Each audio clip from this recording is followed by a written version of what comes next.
Sejam todos bem-vindos ao podcast Sua Saúde. Meu nome é Marcelo Reis. Eu tenho o prazer de receber aqui a doutora Adriana Pogeri, que é médica ginecologista. Adriana, muito obrigado por ter aceito o nosso convite. Tudo bem, Marcelo. Obrigado pelo convite também. Adriana, o HPV hoje é a principal doença sexualmente transmissível no mundo e responsável pela maioria dos cânceres de colo de útero. E recentemente o Ministério da Saúde mudou as diretrizes para diagnóstico e acompanhamento desses cânceres. Conta pra gente o que é HPV e quais são essas novas diretrizes.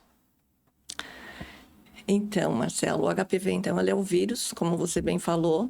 Ele é responsável pela quase totalidade dos cânceres de colo de útero, né, que existem. E ele é um vírus que afeta as mucosas e, nesse caso, principalmente, tem vários que afetam a região genital. E ele é importante por quê? Porque a grande maioria das pessoas tem e não sabe que tem. Então, a propagação desse vírus, ela é muito fácil, ela é muito comum, e por isso 80% das pessoas sexualmente ativas têm o HPV positivo, né? E então é por isso a importância dele e é uma transmissão muito fácil. Adriana, o que exatamente é esse teste de DNA e por que ele está sendo implementado no Brasil? Então, o Ministério da Saúde está fazendo uma mudança gradual, porque não é tão simples assim.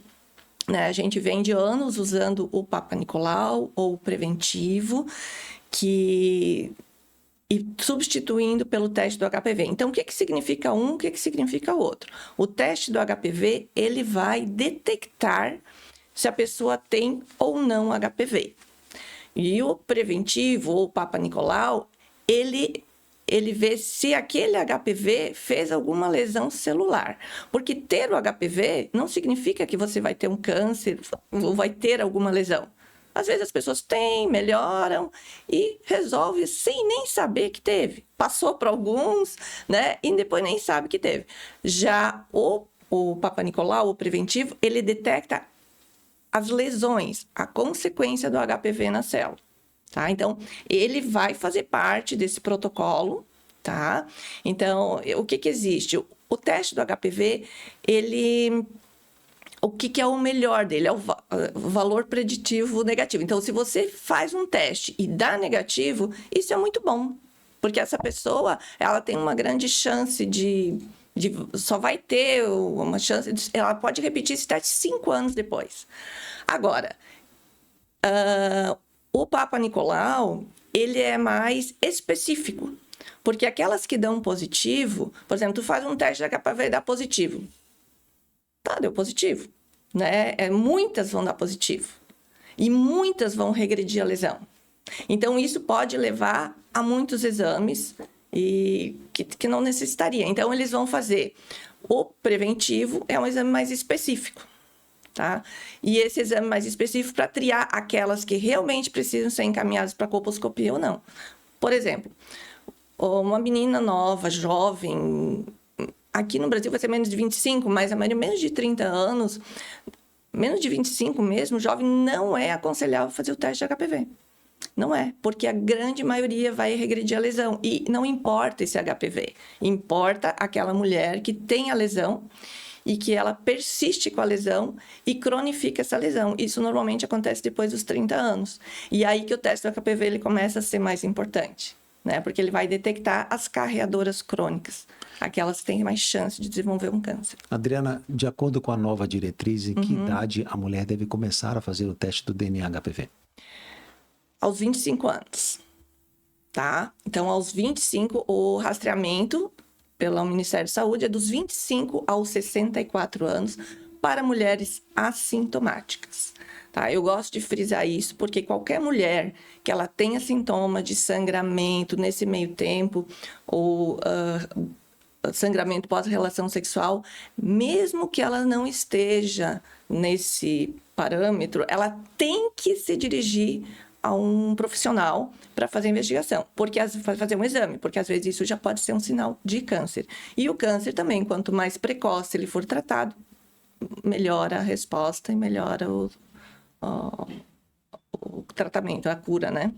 Adriana, com que frequência ou qual o intervalo que essa mulher deve fazer o próximo teste? Então, aquilo que eu disse antes, se o teste der negativo, essa é a grande vantagem do exame. Você vai fazer só 5 anos depois. Então, essas mulheres que deu negativo, estão descartadas. Se der positivo. Então, o teste que é o recomendado é o PCR, que ele separa o 16, 18 dos outros tipos de alto risco. Por que essa separação? Porque o 16 e o 18, eles são responsáveis por 70% dos casos de câncer. Então, se você faz um teste e dá um 16 positivo, essa mulher tem que ser encaminhada diretamente para a colposcopia. Tá? Se ele der um 18 também. Se ela der um outro tipo, 30 alguma coisa, tal, qualquer outro tipo de alto risco, vai para a citologia, que daí a gente chama de citologia reflexa. Quer dizer, nem precisaria, não precisa nem pedir, porque como é citologia líquida, já automaticamente deu positivo, já faz a citologia. Deu alteração citológica, qualquer uma, um ascos, ou seja qual for, vai para a colposcopia também. Se der normal, essa mulher repete 1 ano o exame. Ainda há espaço para Papa Nicolau? Sim, o Papa Nicolau ele é feito como exame de triagem ali quando dá positivo, porque ele é mais específico. Então, o HPV ele é muito sensível, entendeu? Então, ele vai detectar muito caso positivo que não vai ser tão importante. Nós queremos o quê? O caso positivo e que tem uma chance maior de essa pessoa ter um câncer. É essa que nós queremos triar e tratar, né? E então a citologia, quando ela diz assim, ó, tu tem uma lesão de alto grau, um raio ali, né? Procura porque tu vai achar essa lesão na colposcopia. Então ele é muito específico. Então se der um HPV de alto risco e não seja o 16, 18, vai fazer a citologia. Tá? Adriana, o novo protocolo, essa nova diretriz, permite a autocoleta? Sim, ela permite a autocoleta. Esse é interessante porque nos lugares mais distantes ela pode ser realizada, pessoas que talvez não queiram ir fazer um exame ginecológico, pode fazer a autocoleta com um cotonete do HPV. Só que tem um problema, né? Se o teste detectar HPV positivo, DNA HPV positivo, aí ela vai ter que fazer uma coleta com um profissional da saúde, porque daí precisa a coleta certinha do endocervice. Com a nova diretriz, com esse novo teste DNA HPV, como isso pode impactar a saúde pública a longo prazo em relação ao câncer de colo de útero? Marcelo, assim, aqui ela pode impactar porque vai pegar mais mulheres, você tem autocoleta, você pode chegar a lugares mais distantes ou que não. Vai espaçar, então vai ter um custo menor. Então, epidemiologicamente, é interessante. Todos os países que conseguiram controlar tanto a incidência quanto a mortalidade do colo do útero, eles têm um denominador comum, que é o rastreamento organizado. Então, as pacientes, quando completam, digamos que é 25 anos, tem uns que é 21, tem uns que é 25, a idade inicial. 24 anos e meio, as pacientes recebem uma cartinha em casa, que elas têm que ir lá fazer o teste, entendeu? E elas, toda vez que elas têm que fazer o exame, elas recebem essa cartinha. Elas não é oportunística que nem aqui no Brasil, que a mesma mulher vai fazer o teste várias vezes e aquela que nunca faz. Então, se continuar assim, não vai dar certo, porque vai continuar igual, entendeu? E muito pelo contrário, aí vão querer fazer a citologia, vão fazer o teste de HPV, e vão fazer o teste de HPV cada 6 meses, porque ficam enlouquecidas que aquele teste de HPV deu positivo, né? Então, tem que ser muito bem desenhado esse rastreamento, porque, no meu ponto de vista, não vai funcionar, que é isso que é o conjunto, né? Porque só trocar o HPV pela citologia não muda muita coisa, né? Muda o teste, muda o tempo, mas se você não tiver um rastreamento organizado, no meu ponto de vista, não vai dar certo. E vai se gastar mais. Inclusive, nas diretrizes está escrito isso. Só que quando você lê, eles gastam um parágrafo para esse rastreamento organizado. Então, nós aqui, por exemplo, a gente ainda não, no HU, ali no Hospital Universitário, que a gente atende SUS, não existe a citologia líquida. E sem a citologia líquida, a gente não consegue pedir o teste de HPV. Não tem ainda. Então, claro que eles vão implementando aos poucos. Eu entendo isso, que é uma coisa muito muito ampla e que não dá para fazer tudo ao mesmo tempo. Mas a gente sente, vamos dizer, nos convênios, também eles vão precisar se organizar. Porque isso que eu te falei, de querer fazer em 6 meses, porque meu teste também está acontecendo. Então, isso, ao invés de economizar, vão gastar mais. Uma organização. Adriana, é importante falar também que o HPV também acometem os homens. Sim. Qual a importância de falar sobre isso? Então, o HPV, ele causa a quase totalidade do câncer de colo de útero nas mulheres, de vulva, vagina, orofaringe. Nos homens, eu acho muito importante falar, porque ele é a principal causa hoje de câncer de orofaringe no homem. Como o cigarro era antigamente a causa mais importante, como foi diminuindo o tabagismo, o HPV 16 hoje é a principal causa. E o câncer de orofaringe, ele é 3 vezes mais incidente no homem do que na mulher. Então, eu digo que isso é uma causa fora o câncer anal e o câncer de pênis. Então, às vezes, os pacientes, vacinar menino, tal. É super importante. Você está protegendo teu filho de um câncer de orofaringe que não tem prevenção. Não é que nem o rastreamento do câncer de colo de útero que você tem como prevenir. O de orofaringe, não. Não existe uma prevenção. Então, você pode prevenir seu filho fazendo a vacinação. Adriana, como é feito hoje a prevenção para o HPV? A prevenção para o HPV, olha, a principal prevenção é a vacina, Você pode... Claro, a camisinha, a gente sempre recomenda, inclusive por causa das outras ISTs, mas ela não protege 100% para o HPV, não. Porque quando o HPV, se ele tem algum lugar que não tem a camisinha, que não cobre a camisinha, pode passar igual. Então, a única maneira é a vacinação. E quem pode tomar vacina contra HPV hoje? A vacinação, ela pode ser feita está na bula dos 9 aos 45 anos. As pessoas às vezes confundem a vacina gratuita pelo SUS com a idade que a pessoa pode fazer a vacina.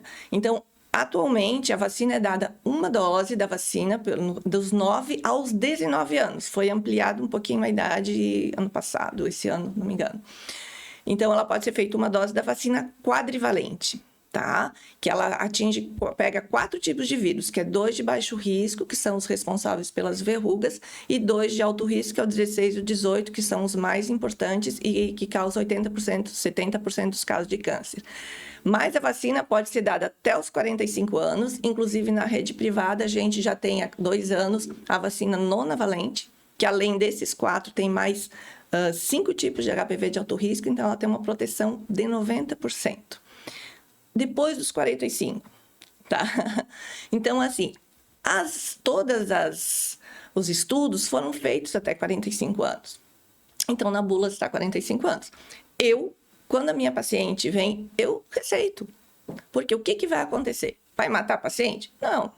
O máximo que vai acontecer é essa paciente não fazer um nível de anticorpos que ela não vai fazer igual ao adolescente, Então, talvez o máximo que vai acontecer, o pior das hipóteses, ela não fazer anticorpos. Entendeu? Mas ela é válida, Por exemplo, o máximo de anticorpos é na adolescência. Eu até li um trabalho outro dia que até 17 anos é a melhor época que tem para se fazer a vacina. Mas quer dizer que o resto não é bom? Não, é bom sim. Porque por menos que você tenha, você diminuiu um pouquinho, mas você teve um resultado, eu acho excelente. Além do mais, as pacientes que foram tratadas por lesão, que a gente trata com uma cirurgia, a lesão de pré-câncer, diminui a chance de ter uma recidiva, a vacina. Então, ela é a melhor prevenção. Adriana, como é que é a jornada de tratamento dos pacientes que têm o diagnóstico hoje de HPV? Aí depende, o HPV...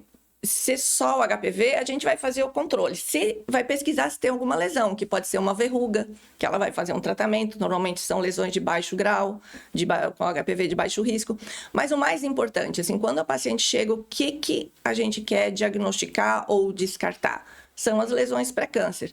Essas são as importantes. Essas é que vão prevenir um câncer, Então, a paciente vem, a gente faz o exame, ou a colposcopia, ou ela já vem com uma biópsia, faz uma biópsia, que a colposcopia ela serve, que é um exame, né, que a gente olha mais detalhadamente o colo, e ela serve para a gente ver o melhor local para a gente fazer uma biópsia. A gente tenta detectar o local que que pode haver uma lesão. Então, a gente faz uma biópsia, e essa biópsia, ela vai dar se é uma lesão de alto grau ou baixo grau.